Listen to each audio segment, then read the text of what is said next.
One of the reoccurring copes when it comes to the online grifter community is this idea that Pokemon is woke now, that they're hiring DEI consultants, and that they're making it gay, and that they're getting rid of genders, and that they're doing all of this evil woke nonsense. And this has taken a lot of different forms over the years. I remember back when Sun and Moon came out and they accused one of the characters of being non-binary, but it's 2025 now.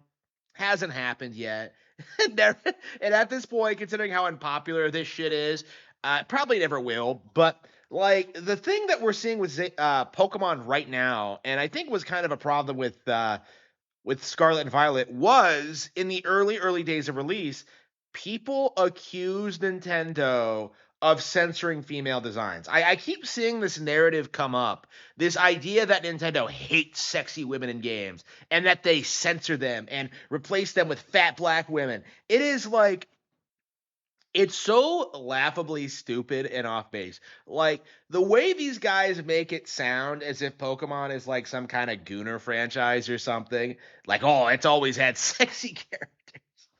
Like, it's laughably stupid. I've always been very, very adamant about this, that like, no, it's a giant cope. It's not real. Like, Pokemon isn't woke. It's like the whole like sexy women thing is ridiculous in general, but especially when it comes to Pokemon, as because there are beautiful women in these games.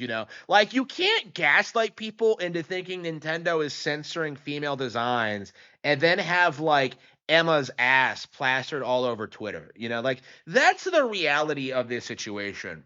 That's what we're seeing right now with Pokemon Legends EA, is that this is a game that we were told would be incredibly woke, that it would be cringy, that it would take away all sexy female designs, just like Scarlet and Violet. And what happens? Like, we get some of the best looking characters in franchise history, which completely implodes the narrative that has been carefully constructed for the past several years, that Nintendo hates sexy women in games, that they censor women in games, even though that they like have published Bayonetta and Fatal Frame. Like, it's like, what? Who are you trying to fool, really?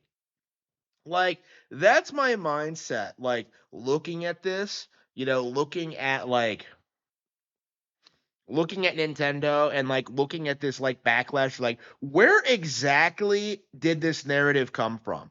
That Nintendo hates sexy women, or that like sexy women are getting removed from Japanese games, because it hasn't happened, and at this point it probably never will happen. Like, the ugly women thing has always been an exclusively Western phenomenon.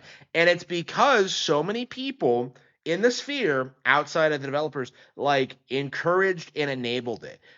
In the Japanese space, it doesn't nearly take on nearly the same level of just ridiculousness. Like, you have ugly women in games, but like, who cares if they exist? Like, people just won't talk about them, they won't care about them, they won't hype them up. It's like, again, like, there is definitely like an agenda against beauty, like traditional beauty and all that, and that's like an observed thing. But at the same time, like, you can't keep like crying wolf against a company and a brand that isn't doing what you say they're doing.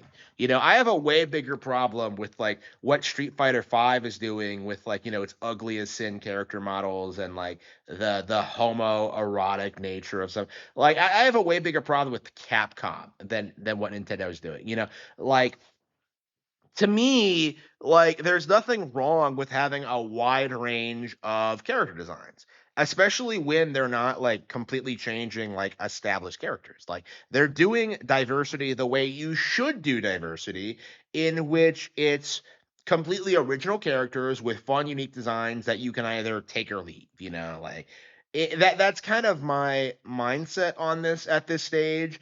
Seeing like the end results of Nintendo going woke, like, it's like, I don't really have any kind of problem with the way the brand is set up or what they're doing with their designs. And I don't think anybody else does either, really. And honestly, I'm getting very tired of seeing people like complain about a character's skin tone. And this goes like, honestly, let's be real here. Like, we're at the point now where we're seeing people complaining about characters having dark skin. Okay. And that's just something that really needs to be like thrown out because like, really? Like, that's your big major complaint? It's just like, "No, she's too dark, bro." Like, come on. Like, it's embarrassing. It really needs to be called out for what it is. I just don't feel as if this is something that people should be complaining about when it comes to Pokemon.